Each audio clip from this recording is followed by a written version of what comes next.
Are you trying to grow your wedding flower design business on Instagram and you're feeling exhausted? You're constantly thinking about what to post every single day. And even if you do get something out, you get like 2 likes, no shares, no saves, and no follows. You're tired and honestly trying to think of what to post next is starting to feel like a game you can't really win. But what if I told you that you don't have to play the guessing game anymore? Because you can get into the brains of 10,000 real wedding couples that the Knot has surveyed. The insights and strategies I'm going to give you for Instagram aren't just any general Instagram tips for small businesses. They're laser focused on you, the wedding florist. This is about showcasing your unique passion and connecting directly with couples dreaming up their big day with flowers. So imagine not just knowing what to post, but being so on point that your content practically jumps off the screen and into the hearts of your dream clients. By the end of this video, you're not just walking away with an Instagram strategy, you're getting a full-blown content calendar for the next 4 weeks and even beyond that, and an Instagram strategy that you can rinse and repeat. Whether you're posting on Instagram every single day or once in a blue moon, I'm sure you're familiar with this platform. I'm sure you also know that a lot of couples research for wedding vendors on there, especially one as visual as wedding floral designs. Well, just to confirm that it is true, the Knott's Real Weddings Vendor Report shows that 91% of wedding planning happens online. So this is a clear indication that you need to up your Instagram game.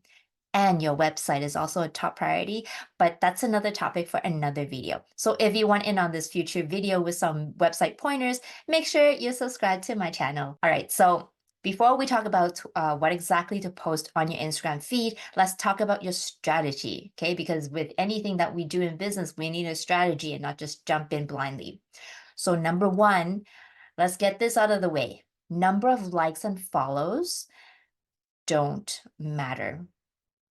Listen, you really have to train yourself to not care about how many likes and followers you have. Not all your ideal clients who reach out to you on Instagram will give you a follow. You have to understand the buyer's journey. If they see what they like on your Instagram feed, they will hit that message button to reach out before they even hit that follow button. I often notice that potential clients follow me after sending me an email or after a few DM exchanges with me. And often I have people booking me without even following. So let's just not focus on these useless metrics. Number two, your feed is not just a gallery.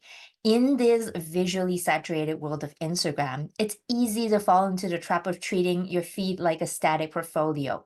You post photos after photos of your floral arrangements, your bouquets, your centerpieces, your floral archways, hoping they speak for themselves. Well, in this case, unfortunately, a picture is not worth 1,000 words.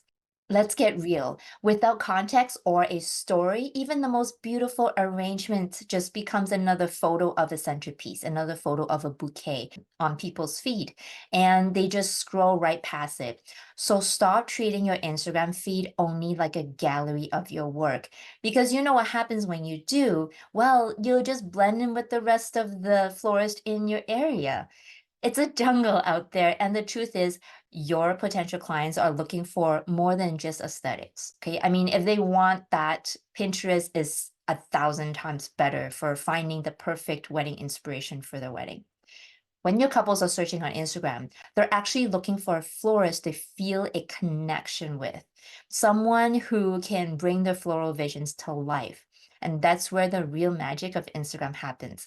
It's not just showcasing your designs, it's a place where you can actually show them that you care about their wedding beyond flowers and beyond money. Number three, Instagram is more than just pictures. Well, as closely related to number two, or I'm expanding on the second strategy. So, what should you be doing other than posting photos of your work? Instagram is not only a place to show off your beautiful florals, like I said, but it's a powerful platform for storytelling, for educating, and engaging with your audience. I can't stress that enough that it's not just your online photo album where you drop pictures of your latest floral work and call it a day. If you stick to captions like, ooh, look at this stunning bouquet from last week's wedding, you're just echoing in a canon filled with similar echoes. If you write captions like, "Oh, we're so in love with this baby's breath and mason jar rustic centerpiece from Samantha and Alex's wedding."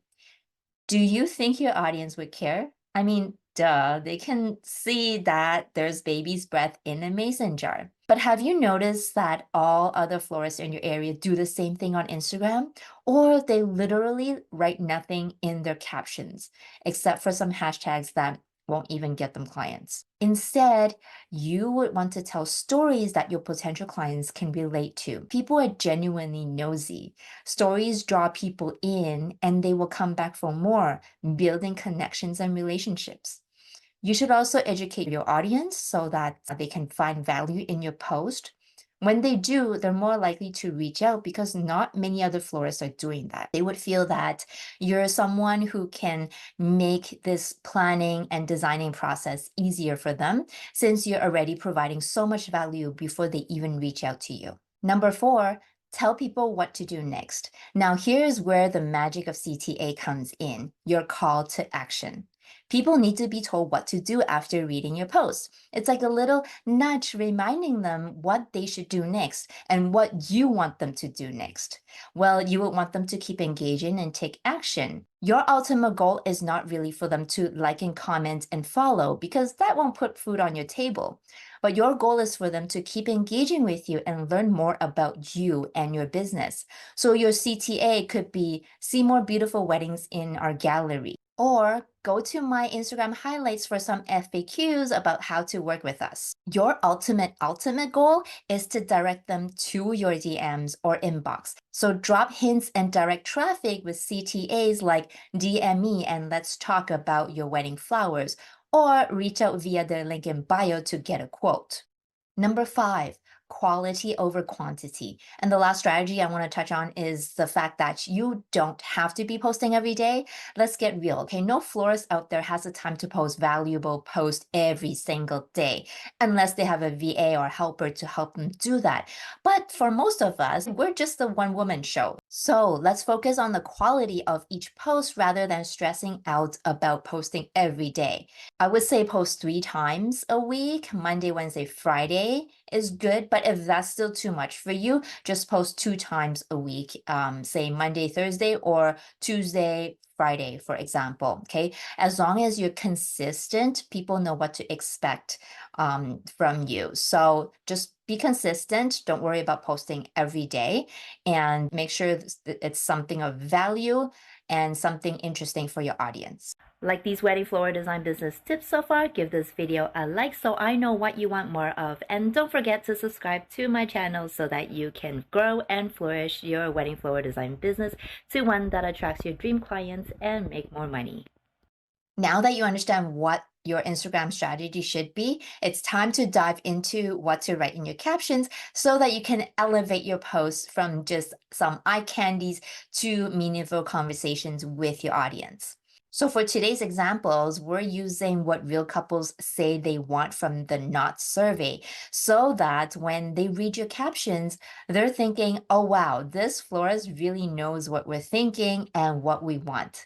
And if you want to review those stats, you can watch this video here where I dive into each stat and what it means for you as a wedding floral designer. The first statistic that I talked about is that 60% of couples are excited about bringing their wedding vision to life. So for one of your Instagram posts, you can share mood boards and inspirational boards with captions like, can you imagine your perfect wedding day looking like mood board A, B, or C, or mood board 1, 2, or 3? And ask them questions like, which one speaks to you more? Which one can you imagine your wedding looking like? And then for your images, you can have a carousel of 2 or 3 mood boards with different themes and ask your audience to choose. The second statistic is that 63% of couples say that personalization is important. In one of your posts, you can give personalization tips for different couples. Okay, if your ideal couples love to travel or are mostly from out of town, meaning a destination wedding, you can suggest in your captions, imagine incorporating your love story into your floral arrangements. So for the couples who love to travel, let's bring the world to your wedding. Each table centerpiece can have flowers from places you have visited together, and then show different centerpieces with flowers from different countries. If it's a couple who loves to read, you can suggest they have flowers to match the themes of books they love. Even though the tips you give in your captions might not be ones that match their wedding in particular, what you're actually doing is telling your audience that you're also big on personalization and that you can help make their wedding unique as well. Number three, 75% of couples care most about the guest experience. You can write posts that speak to this desire. Highlight the guest experience with captions like, a wedding to remember isn't just about saying I do. It's also about creating a day your guests will talk about for years to come. And here's how you can do that with flowers, and then you paint the picture for them. Next, 64% of couples are budget conscious. Remember that couples who are budget conscious does not necessarily mean they are budget couples. High-end clients also care about what their budget can give them in terms of flowers and how grand and extravagant their wedding can be. So educate your audience about floral budgets with posts that talk about budget ranges. Give them an idea of what it costs to work with you. You can show different weddings and say, if you have 100 guests and if you love this look, this is what it starts at for your wedding florals. And they don't have to be low budget. They can be in price ranges of 6,000, 10,000, 14,000. The Knot survey also told us that one-third of couples seek out small businesses. Well, you and I are small businesses. So you can share your story and value and invite your audience into the heart of your business and your journey as a floral entrepreneur. You can have captions like, this is why I love helping my couples bring their floral vision to life. And then you explain.